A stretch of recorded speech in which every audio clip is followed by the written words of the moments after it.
Before you can become successful externally, you have to first become successful internally. What I'm talking about is feeding your mind and your body everything that it needs to realize that success that you're trying so hard for. We're not here to just go through life and take whatever comes at us. We have to be proactive in the things that we do. We have to constantly feed our mind, or we'll just stay the same. If we keep doing the same thing and not growing, then how can we ever do anything that's different to reach that level of success that we're shooting for? Now, most of us, before we get to some point, we either get lucky or we strive to attain a particular goal or whatever.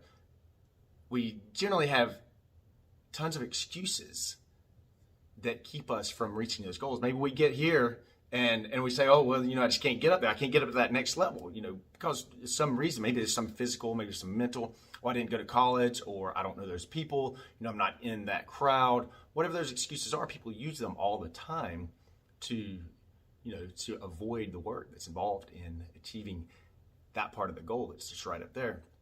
But what they don't understand is that maybe, just getting from here to here is meeting a certain person. Maybe it's reaching out to someone online. Maybe it's going to a networking meeting. Maybe it's calling someone on the phone. Maybe it's asking a question.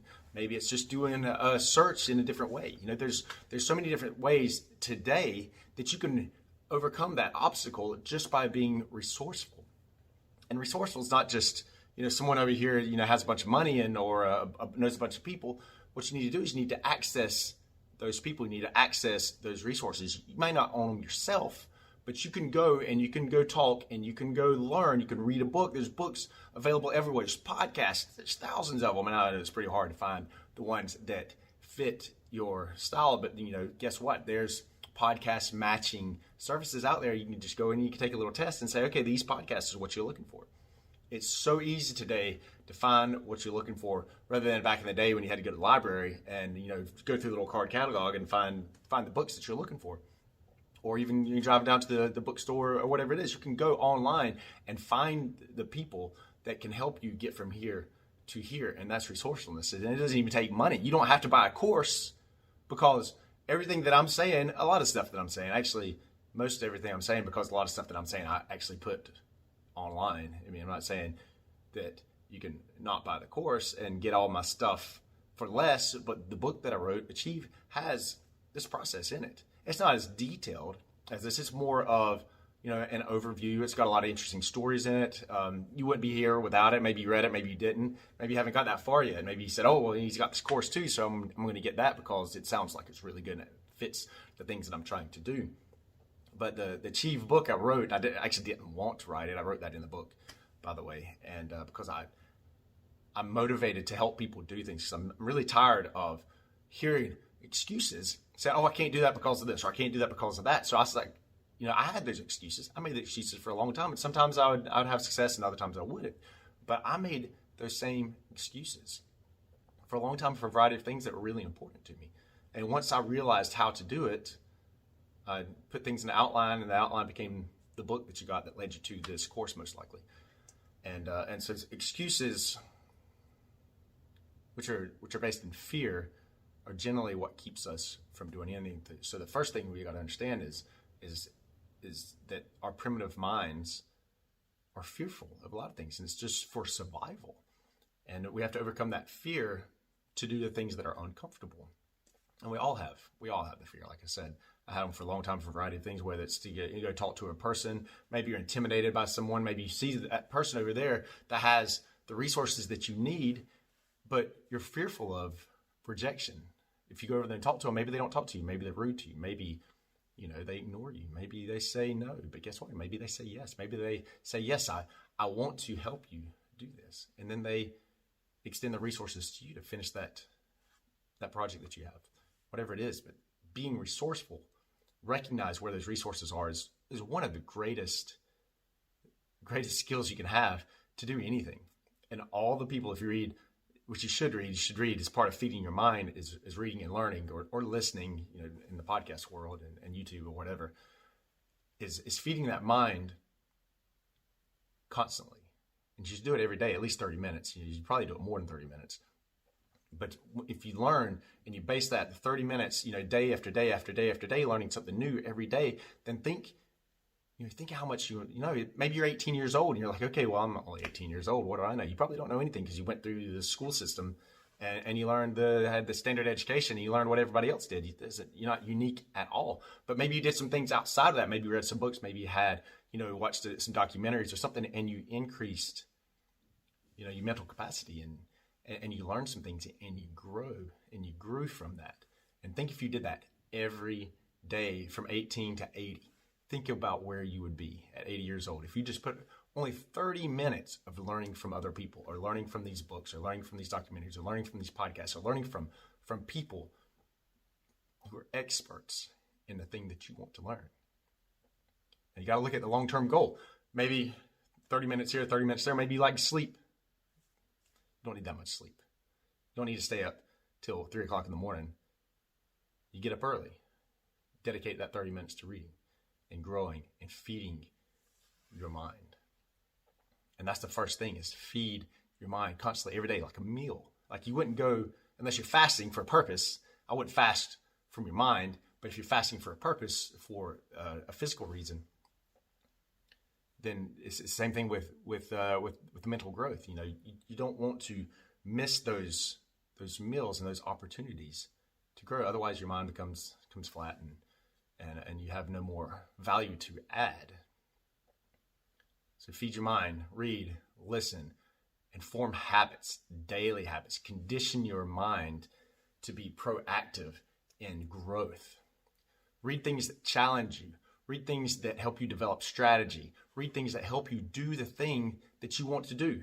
And if you're like me and you do a bunch of different things, then how else are you going to learn how to do those? Now, I don't exactly subscribe to the specialization world and that everybody says you should just go do this one thing. I do a lot of different things. And the only way I can do things from computer programming to trading to managing physical assets to logistics to marketing, the only way I can do that is to constantly read. I would have absolutely no personal development skills at all that went into the book that I just wrote or went into the fiction series that I wrote if I didn't first learn how to do that. If I didn't learn how to do it and I did it anyway, it'd probably turn out really poorly. So hopefully you don't think that about my book. I thought it was pretty good. I didn't spend a lot of time writing it. It's a lot of personal stories that illustrate the points that I put in there. And it's probably a lot of things that you've already learned, because if you bought this course, then you learn a little bit about me and the way I do some things from the description in the book. But you have to do things daily. You have to learn. Otherwise, why else be here? If you just do the same thing over and over and over, first of all, it's boring. Second of all, your friends are like, oh, you're just doing that same thing again. Oh, what are you adding to this relationship? Your spouse and your friends and your family, what else are you adding? And I'm not saying you have to go learn and be this super smart person and always have, the daily thing that's entertaining and challenging. But, everybody wants more out of relationships. Everybody wants to learn more. Everybody wants to grow. Some people just like doing the same thing. Those people are not going to be around me. I'm not going to be attracted to them. They're not going to be attracted to me because I'm going to push them to grow and they're not going to want to grow. But people that like you, that have bought this course for whatever reason you did, the point is constantly grow your mind, constantly feed your mind and feed it good things. Because every day, from the day you came into this world to today, your environment, what you watch, what you read, what you see, your teachers, your parents, your religious leaders, they all have an agenda for you. Especially parents. Parents probably are worse. Not intentionally bad. They do. Most parents like to believe that they have our best intentions in mind, but they're still teaching us that the things that they believe. And that's one of the problems parents and children have, is they feel so strongly that their way is right. Now, as a parent, I'm constantly aware of this. They feel like their way is right. Well, the children will say, well, I believe this other thing over here. And a lot of children just go in that direction. And a lot of times it really causes major problems in those relationships. But the point is that everyone you come in touch with, everybody, including the media, is conditioning you to believe a certain way. So it's very, very important. Just like putting a ton of sugar on your food or eating that fast food that you know is bad for you. You have to recognize just as much and just as important as that, the junk food that goes into your mind. You have to be aware, whether it's something you're watching on Netflix or on the video streaming service or the blog or the podcast. You be aware of the quality of that information. You be aware of what you're getting into. And I tell my kids, listen, you need to question everything everyone is telling you. Just question. You don't have to like outright, because oftentimes my kids are young, and I was like, if you just say, oh, what is their motivation for trying to teach me this thing? But you should. Everything that you read, everything has a different purpose. If you notice in movies, movies are there to entertain you, but there are numerous sub messages from marketers in movies, and all throughout social media, all throughout everything. And you should already know this. You're part of this, but you need to be aware and be constantly on guard of what gets in your mind, just like that junk food. And then you talk about your physical. Again, if you know anything about me, I'm a highly physical person. I've been very active my whole life. And it's very important that you get that movement. That movement, it feel when you're doing those quick moves, that strength, you feel strong and you feel mentally aware. And every day I move every day. And it might be, I lift some weights. It might be I'm playing soccer with the kids. And most of the time I go all out. Most of the time I do. And I'm not saying you have to go like you're competing in a tournament every time you're there. You can, and you'll experience dramatic results. And it'll be that effort you put into the thing that gives you those results. But just like with your mind, you have to watch what you put in there, but you have to form habits. You must form habits to improve your mind and your body so that you can maintain that momentum. Because if your body is weak, or if your body is sick, then you're going to be slow. You're going to be incapacitated mentally. You're going to be incapacitated physically, and you won't be able to achieve those goals because you won't be able to get in your car and go to that meeting, or you won't be able to get on the phone because your throat's all closed up. You will be sick, and you will be unable to do the things you want to do. You'll be immobile at some point in time in your life. You have to take those actions today. If you haven't done it, and you know it's on your mind, and you know you have to get in shape, you have to do it. And there's tons of information out there. I'm not going to show you how to, not in this particular course, how to get fit and a maximum optimal mental and physical shape. Mental is clearly just what you put in, what you read, form habits, 30 minutes a day reading. You can do the same thing with your movement. I'm not saying just go hit it, all the time, but you can do 30 minutes. You can do 5 minutes here. You can do 10 minutes there. You can choose to walk down to the mailbox rather than pick the mail up as you drive in. You can choose different things. You can choose to not sit all day, but think about how many hours most of us sit. I'm sitting right now, sort of, but think about, we sit in our car, a little box car, we drive to our little box office, and we sit in our little chair, and we're all day long. We don't get up and do anything. And then we go to lunch, and we sit down at the table, and we eat our food, and then we go back and sit in our office, and we go back and sit in our car, and we drive back home, and we sit in our chair, and I watch our TV, and then we go to bed. When do we move? When do most people move during the day?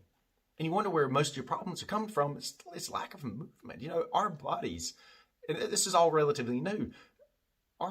We were designed, evolved, whatever you want to call it, to move. We are capable of just great endurance feats, and that's one of our strengths. We can just go forever. That's why you see these marathon runners. We're all capable of doing this. Our ancestors didn't, but we don't do it today. We get in our cars, we get on our bicycles, we can do different things. But we are capable of great physical feats, and you see that every day in people that do things, and you read it or you watch them on TV, and you see the sports. I'm not saying to go be this pro athlete, but you can do a lot of those things at a similar level but you have to start today and then continue. You can't stop. I'm not saying to make it work. You got to make it fun. I used to be in the gym all the time. And I had goals. I was going to lift. I was going to get this much weight, and I'd push it, and I'd get my squats, and then I'd go hit the plyometrics, and I had goals. I spent tons of time in the gym and doing those things. I don't do those things now because it's not fun to me.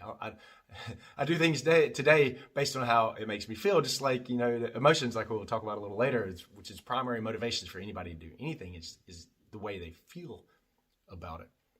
But now today I do things that are fun. Yeah, I still lift because there's no substitute for weight training. And you don't have to use weights, you can use bands, you can use other things, but you need resistance. There has to be some resistance in what you do. And that just builds so many different things other than your muscles. It builds your strongs and makes your bones, makes them stronger and more capable. It helps you sit up upright with your posture. As long as you're doing everything, you're not overworking, not just doing biceps all the time. You're one of these guys walking around with these huge arms and tiny little legs, and they're hunched over because they don't do anything else.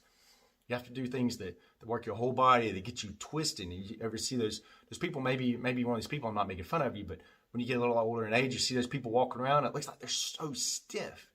And that's because they spent their whole life sitting in chairs, sitting in cars, sitting at the house. And their spines and everything are just kind of stuck together, and their muscles and their fascia are just stuck together. And it's painful. I've got this knee thing going on right now. I'm doing some intense fascia, some fascia therapy.